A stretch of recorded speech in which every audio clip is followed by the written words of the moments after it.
Hi friends, welcome to my channel. ఈరోజు చిన్న serial గురించి తెలుసుకుందాం. ఏమైనా ప్రాబ్లం ఉందా కావేరి? ఏం ప్రాబ్లం లేదు. ఇంతకాలానికి ఆ దేవుడు నా మొడ ఆలకించారా? కావేరి నన్ను అర్థం చేసుకొని నాతో పాటు వస్తుంది రా. జీవితంలో ఎప్పుడు లేని సంతోషం నాకు ఉందిరా. నాకు కూడా చాలా సంతోషంగా ఉందన్నయ్య. కానీ అలాగే నాకు బాధ కూడా ఉంది. బాధ ఎందుకు? నువ్వు వదిలమ్మ చిన్ని కలిసిపోయినందుకు సంతోషంగానే ఉందన్నయ్య. కానీ మీరు వదిలి వెళ్ళిపోతున్నారు కదా, అందుకని బాధగా ఉంది. మేము వెళ్ళి అక్కడ సెటిల్ అయినాక నిన్ను రప్పించుకుంటాం లేరా, ఏం బాధపడకు. అమ్మ ఏం నిర్ణయం తీసుకుంటుందో ఏమో. మామయ్యకు ప్రమాదం అని ఇక్కడ నుంచి వెళ్ళిపోదాం అంటుందో ఏమో. అందరినీ వదిలేసి వెళ్ళిపోవాలంటే నా మనసు ఎలానో ఉంది. చిన్ని నీకు ఒక సర్ప్రైజ్. ఏంటి చిన్ని ఆ కన్నీళ్ళు? ఏం లేదు, మీరు ఇంత అభిమానం చూపిస్తున్నారు కదా మీరందరూ, అందుకనే కన్నీళ్ళు. ఉండక ఎక్కడ పోతుందంట? నువ్వేమైనా ఇంటి నుంచి వెళ్ళిపోతున్నావా ఏంటి? ప్లీజ్ చందు, నువ్వు అలా మాట్లాడకు. అమ్మ చిన్ని ఏంటమ్మా ఏడుస్తున్నావు? ఏమైంది? ఏం లేదు మామయ్య. అరే చందు ఎందుకు ఏడుస్తుందిరా? ఏమో నాన్న తెలీదు. చెప్పురా, ఏం చేసినావు చెప్పు. అరే ఊరికెళ్ళి మంగళ మీద పడినట్లు వానికి అడుగుతావేంటి? మీ మేనకోడలికి అడుగు ఎందుకు ఏడుస్తుందో. ఏమైందమ్మా చిన్ని, ఎందుకు ఏడుస్తుంది? ఏం లేదు మామయ్య, నా కోసం నువ్వు జున్ను తీసుకొచ్చావంట కదా. అవునమ్మా, నీకు ఇష్టమని తీసుకొచ్చాను. ఆ జున్ను తెచ్చిచ్చాడు చందు. జున్ను తెచ్చిస్తే తినాలి, కానీ ఏడుస్తున్నావేంటి చిన్న?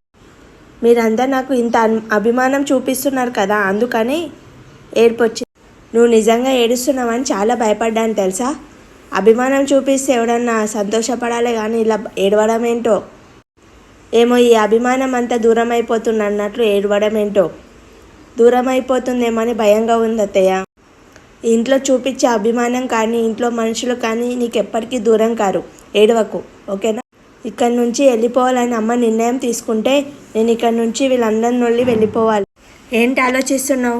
ఇక్కడ నుంచి వెళ్ళిపోవాలా లేకపోతే అన్నయ్య చెప్పినట్టు ఇక్కడనే ఉండిపోవాలని ఆలోచిస్తున్నావా?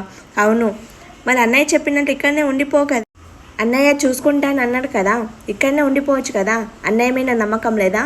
అన్నయ్య మీద నమ్మకం ఉంది, కానీ ఆ దేవగాడు ఏం చేస్తాడో అని భయంగా ఉంది. ఆ దేవగానికి నేను కావేరిని అని చిన్ని అని నా కూతురు అని అన్నీ తెలిసినప్పుడు మా అన్నయ్య వాళ్ళు నాకు బంధువులని తెలిసిపోతుంది కదా. వాడు మన కుటుంబంతో పాటు అలాగే అన్నయ్య కుటుంబంకి కీడు పెడతారు కదా. అదే ఆ ముగ్గురం మేము ఇక్కడ లేకపోతే అన్నయ్య వాళ్ళకి ఎటువంటి ప్రమాదం ఉండదు కదా. అందుకే తనతో వెళ్ళిపోవాలనే కరెక్ట్ అనిపిస్తుంది నాకు.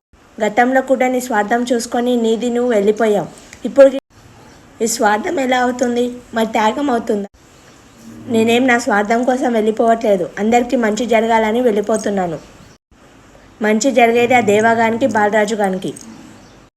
ఆ బాలరాజు దేవగాని కలిసి కుట్ర చేస్తున్నాను అంటున్నావా? అవును అంటాను, ఖచ్చితంగా అంటా. నిన్ను చిన్నిని నమ్మించి ఆ దేవగానికి వెళ్ళి అప్పగిస్తాడు. నా భార్యను చంపిన కావేరి ఇంకా బతికే ఉందని ఆ దేవగాడు వెళ్ళి నీ పోలీస్ స్టేషన్కి ఇస్తాడు. అప్పుడు చిన్ని నీ దగ్గర ఉండక అన్నయ్య దగ్గర ఉండక అనాథగా బతకాల్సి వస్తుంది. బాలరాజు దేవగారితో కలిసి కుట్ర చేస్తున్నా అంటే నేను నమ్మలేకపోతున్నాను. గతంలో అతను నాకు దుర్మార్గం చేసింది నిజమే, కానీ ఫైర్ యాక్సిడెంట్ నుంచి ఇప్పటి వరకు నన్ను కాపాడుకుంటూ వస్తున్నాడు కదా. అంటే బాలరాజు మహానుభావులాగా మారిపోయాడని అనుకుంటున్నావా? నా నుంచి తప్పు చేశాడు కాబట్టే ఆ తప్పుని సరిదిద్దుకున్నాడు. తప్పు సరిదిద్దుకున్నాడని నువ్వే ఎలా అంటావు? మళ్ళీ దేవతో చేతులు కలిపాడని అనుకుంటున్నావా? అన్నయ్య చెప్పినట్లు బాలరాజుతో వెళ్లకుండా ఇక్కడనే ఉండిపోవడం నిజమంటావా? హలో కావేరి, అరే నువ్వు ఉషా కదా. నా మనసు నిన్ను చూడగానే అప్పుడే చెప్పింది నువ్వు కావేరి అని. అయినా కూడా నువ్వు ఉషాలాగా నన్ను నమ్మించడానికి చాలా ట్రై చేసావు. నువ్వు పీటీ టీచర్ ఉషా అని, చిన్నిని స్టూడెంట్ అని, బాలరాజుని ఆటో డ్రైవర్ అని బాగానే యాక్టింగ్ చేశారు కదవే. మీరిద్దరు బాగానే సీక్రెట్ కాపురం చేశారు కదా.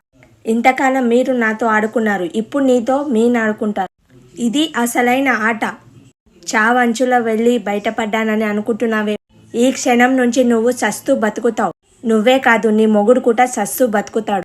మీ ఇద్దరి పీరికి ఒకేసారి బ్రహ్మాస్థానం వదిలిపోతున్నాను. ఆ బ్రహ్మాస్థానం ఏమో తెలుసా? నీ ముద్దుల కూతురు చిన్ని మాయ ప్రకారం వారికి చిలుకలో ఉన్నట్లు మీ మొగుడు పెళ్ళం ప్రాణం నీ కూతురులో ఉందని నాకు తెలుసు. చిట్టి చిలుకమ్మ అమ్మ కొట్టిందా అని ఒక పాఠ్యం ఉంది కదా, దాంట్లో మీ చిట్టి ఎవరో కాదు మీ చిన్ని ప్రాణం మీ చేతిలో ఉంది.